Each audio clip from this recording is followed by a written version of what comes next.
Assalamualaikum warahmatullahi wabarakatuh. Halo semuanya, saya Nurul Hadi.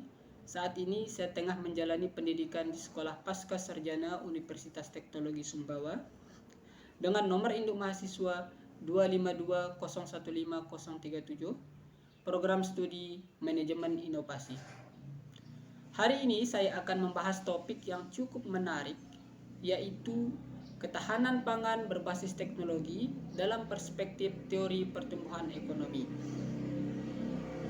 Topik ini saya angkat sebagai tugas ujian akhir semester dalam mata kuliah Ekonomi Pembangunan dan Inovasi Teknologi. Dosen yang mengampu mata kuliah ini adalah Profesor Dr. Sri Rahayu SPD ME. Ketahanan pangan merupakan salah satu isu strategis yang menjadi perhatian utama dalam pembangunan nasional maupun global. Ketahanan pangan tidak hanya berkaitan dengan ketersediaan pangan, tetapi juga mencakup aksesibilitas, pemanfaatan, dan stabilitas pangan bagi seluruh masyarakat. Seiring dengan pertumbuhan jumlah penduduk, perubahan iklim, alih fungsi lahan pertanian, serta meningkatnya kebutuhan konsumsi pangan, ini akan menjadi sebuah tantangan. Tantangan dalam mewujudkan ketahanan pangan semakin kompleks, oleh karena itu, diperlukan pendekatan yang inovatif dan berkelanjutan untuk meningkatkan produktivitas sektor pertanian sebagai sektor utama penyedia pangan. Indonesia sebagai negara agraris memiliki potensi besar dalam pengembangan ketahanan pangan berbasis teknologi. Namun, tingkat adopsi teknologi di sektor pertanian masih menghadapi berbagai kendala seperti keterbatasan infrastruktur digital, rendahnya literasi teknologi petani, serta keterbatasan akses permodalan serta kesenjangan akses informasi antar wilayah. Kondisi ini menyebabkan produktivitas pertanian di beberapa daerah belum optimal sehingga berdampak pada kemampuan daerah menjaga ketahanan pangan secara berkelanjutan. Kajian ini dapat memberikan pemahaman mengenai bagaimana teknologi berperan sebagai faktor pendorong peningkatan produktivitas sektor pertanian, memperkuat ketahanan pangan, serta berkontribusi terhadap pertumbuhan ekonomi. Selain itu, hasil kajian ini diharapkan dapat menjadi dasar bagi perumusan kebijakan pembangunan pertanian dan pangan yang lebih adaptif terhadap perkembangan teknologi, serta mampu menjawab tantangan ketahanan pangan di masa depan.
Pertumbuhan ekonomi merupakan seperangkat konsep dan model yang digunakan untuk menjelaskan bagaimana suatu perekonomian mengalami peningkatan kapasitas produksi barang dan jasa dalam jangka panjang. Pertumbuhan ekonomi umumnya diukur melalui peningkatan produksi domestik bruto atau pendapatan per kapita dari waktu ke waktu. Jadi menurut teori ekonomi, pertumbuhan ekonomi tidak hanya mencerminkan peningkatan jumlah produksi, tetapi juga menunjukkan kemampuan suatu negara dalam meningkatkan kesejahteraan masyarakat. Pertumbuhan ekonomi merupakan seperangkat konsep dan model yang digunakan untuk menjelaskan bagaimana suatu perekonomian mengalami peningkatan kapasitas produksi barang dan jasa dalam jangka panjang. Pertumbuhan ekonomi umumnya diukur melalui peningkatan produksi domestik bruto atau pendapatan per kapita dari waktu ke waktu. Jadi menurut teori ekonomi, pertumbuhan ekonomi tidak hanya mencerminkan peningkatan jumlah produksi, tetapi juga menunjukkan kemampuan suatu negara dalam meningkatkan kesejahteraan masyarakat. Melalui pemanfaatan sumber daya, investasi, inovasi, dan kemajuan teknologi. Kajian pertumbuhan ekonomi menjadi penting karena pertumbuhan yang berkelanjutan dapat meningkatkan pendapatan masyarakat, mengurangi kemiskinan, memperluas kesempatan kerja, dan memperkuat daya saing suatu negara. Menurut David Ricardo, ia berpendapat bahwa pertumbuhan ekonomi dapat terhambat karena keterbatasan sumber daya alam, terutama lahan pertanian. Ketika jumlah penduduk meningkat, kebutuhan pangan juga meningkat. Akibatnya, lahan yang kurang produktif harus digunakan sehingga produktivitas menurun dan pertumbuhan ekonomi melambat. Teori pertumbuhan ekonomi mengalami perkembangan dari pendekatan yang menekankan faktor modal dan sumber daya alam menuju pendekatan yang menempatkan teknologi, inovasi, dan kualitas sumber daya manusia sebagai faktor utama pertumbuhan. Pembangunan berkelanjutan didasarkan pada pemikiran bahwa pembangunan tidak hanya mengejar pertumbuhan ekonomi, tetapi harus menjaga keseimbangan antara aspek ekonomi, sosial, dan lingkungan. Konsep ini dikenal sebagai triple bottom line yang diperkenalkan oleh John Elkington. Menurut John Elkington, terdapat 3 pilar utama. Yang pertama adalah dimensi ekonomi atau profit. Pembangunan harus mampu meningkatkan pendapatan masyarakat, menciptakan lapangan kerja, meningkatkan produktivitas, dan mengurangi kemiskinan. Pertumbuhan ekonomi diperlukan untuk meningkatkan kesejahteraan masyarakat, tetapi harus dilakukan secara efisien dan bertanggung jawab. Yang kedua adalah dimensi sosial. Pembangunan harus meningkatkan kualitas hidup masyarakat, menjamin keadilan sosial, mengurangi kesenjangan, meningkatkan akses pendidikan dan kesehatan, mendorong partisipasi masyarakat.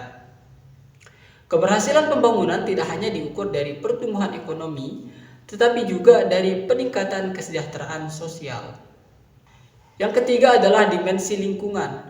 Pembangunan harus menjaga kelestarian sumber daya alam, keseimbangan ekosistem, kualitas lingkungan hidup, keanekaragaman hayati. Eksploitasi sumber daya alam yang berlebihan dapat mengancam keberlanjutan pembangunan di masa depan.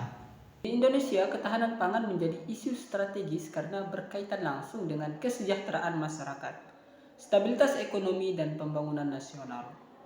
Indonesia memiliki potensi besar dalam sektor pangan karena didukung oleh sumber daya alam yang luas, iklim tropis, dan sektor pertanian yang kuat.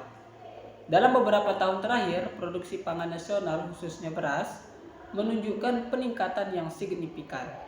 Tantangan-tantangan ketahanan pangan di Indonesia. Tantangan pertama adalah perubahan iklim. Perubahan pola curah hujan, banjir, kekeringan, dan cuaca ekstrim mempengaruhi produktivitas pertanian. Tantangan kedua adalah pertumbuhan penduduk.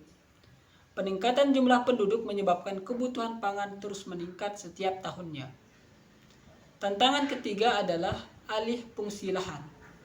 Lahan pertanian produktif semakin berkurang akibat pembangunan pemukiman dan industri. Tantangan keempat adalah kesenjangan antar wilayah. Terdapat perbedaan tingkat ketahanan pangan yang cukup besar antar daerah di Indonesia. Beberapa wilayah memiliki skor ketahanan pangan yang sangat tinggi, sementara wilayah yang lain masih sangat rentan. Tantangan kelima adalah kesejahteraan petani. Mayoritas petani Indonesia merupakan petani skala kecil yang menghadapi keterbatasan modal, teknologi, dan akses pasar. Kesejahteraan petani menjadi faktor penting dalam menjaga keberlanjutan produksi pangan.